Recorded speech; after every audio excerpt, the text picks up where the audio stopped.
Hey, Jason with Champion Fitness Training here. Today we're going to talk about suspension training. Specifically what we're going to use is the TRX suspension trainer. It's one I like to use here in my gym. It's got the longest track record as far as suspension trainers go. There's a lot of different ones on the market, but they're nice for a couple of reasons. One, their economic appeal, and plus their versatility as far as what you can do with them. There's literally hundreds of exercises you can do. Work legs, work total body, chest, back, core, everything that you can think of that you could do in a gym, you could replicate with this one device. So, and it's also nice too because it throws in a nice little bit of variety into your routine as opposed to getting your hand stuck into the rug, which is kind of the purpose of this piece and this article. Today, I've got Theresa and Angie here going to help me out. Now, just to kind of before we dive into the exercises, there's going to be 5 that we're going to go through. The TRX is just basically webbing, 2 handles, overhead anchor point here. This particular unit you can actually anchor into a door if you're using it at home. You can anchor it, and use it outside if you want to kind of get into more of the fall season, so most likely indoor use. But these are very good, very portable, and can be traveled with as well. If you road warrior or whatever, you can take them anywhere. Fitness anywhere is actually their model. So 5 exercises we're going to go through. We got our overhead anchor point set up here with our pull-up bars. So Angie and Theresa, we can set up what we're going to do first is a suspended lunge. Now, this exercise is a little bit more challenging on the balance side. So you can see Angie's got a dowel rod, which is a way to modify the exercise, and then Theresa is just going to do it standard. You got their foot in the cradles there. They're going to be about 3 feet from the anchor point, which are already positioned. What they're going to do, they're going to both go down to lunge. So go ahead and do lunge days. So what they're doing is actively reaching with their back leg towards the wall, and they're going to come back up out of the lunge, right back to that same nice upright position, nice good control of both directions. So with that balance, you're also going to target glutes, you're going to target hamstrings a lot more. And other fun things that we can do in addition to just the lunge itself, Theresa's going to throw in a little bit of a hop on this next one. You can make it more of a plyometric exercise for a progression. And even for more fun, Theresa's going to throw in a little burpee as well, because yes, you are. Go ahead.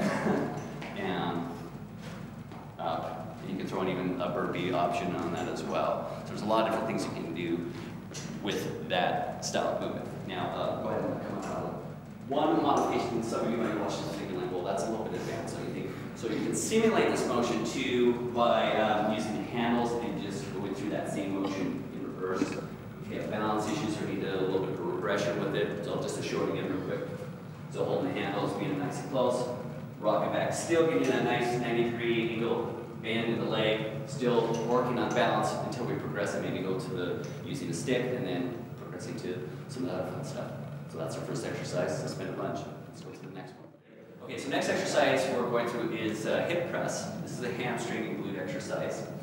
Both of the ladies here have their legs bent at 90 degrees, and what they're going to do is they're going to lift high as they can, fully extending the hips, and going back down to the ground, and they're going to repeat that movement there. Now, one thing I'm going to do is, Theresa here is going to show some progressions to this. So she's going to straighten out her legs. Now she's going to tuck and then lift. You can keep going if you'd like, Angie. You might as well get a workout in. And add a little bit more of a extra hamstring curl movement to it as well. And then other variations to this. Let's have both of you straighten out your legs. So kind of a more of a modification or an easier option of those would be with a straight leg. They're both going to just lift and then go straight back down. So that would be actually an easier alternative if need be, as opposed to doing the 90-degree bend. And that one's the hip press. All right, third exercise we're going through is a core exercise called body saw. I do want to preface this with, it's essentially a plank exercise, but it's a pretty, I wouldn't say it's advanced in terms of movement, but it's advanced in terms of strength, and you want to make sure you're able to hold and maintain a regular plank position for at least a minute, my recommendation, before advancing into the TRX with this. So that being said, I'm going to have them go into position to where they're on their elbows, they're nice and flat in the back, core's engaged, and what they're going to do is they're going to create a side motion by rocking back and forth, which is going to add a little bit more challenge to that core muscle by changing their center of mass, going back and forth. Now, Angie here is going to come up onto her hands just to show you some variations. We can simulate the same motions from a high plank position. We can also add some leg movement to her where she's going to do some knee tucks as she's rocking back and forth. Or she can also throw in a pike. That's where the hips are going up, making sure we have ample hamstring flexibility to be able to do that. But just to show you a couple of variations that you can do to just the body saw itself. Great for core, also great for upper body strength as well. Let's go to the next exercise. Okay, so next one here is chest press, or it's just essentially it's a push-up.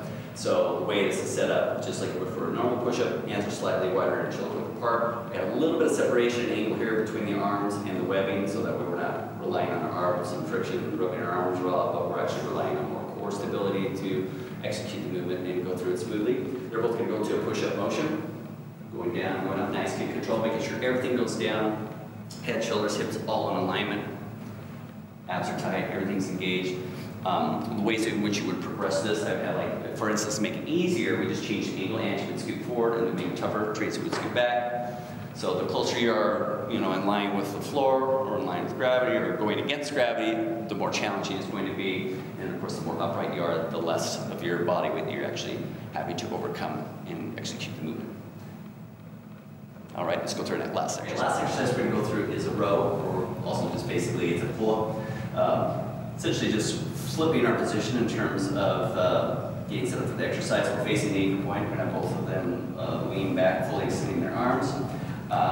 Theresa can scoot in a little bit more. So again, just depending on your angle, the more angle you have, or the more upright you have, the easier you have, the more you're underneath the anchor point, the tougher it is. So we're going to go through the motion, just nice, good control. They're going to pull themselves up, squeeze their shoulder blades together, slowly lowering back down.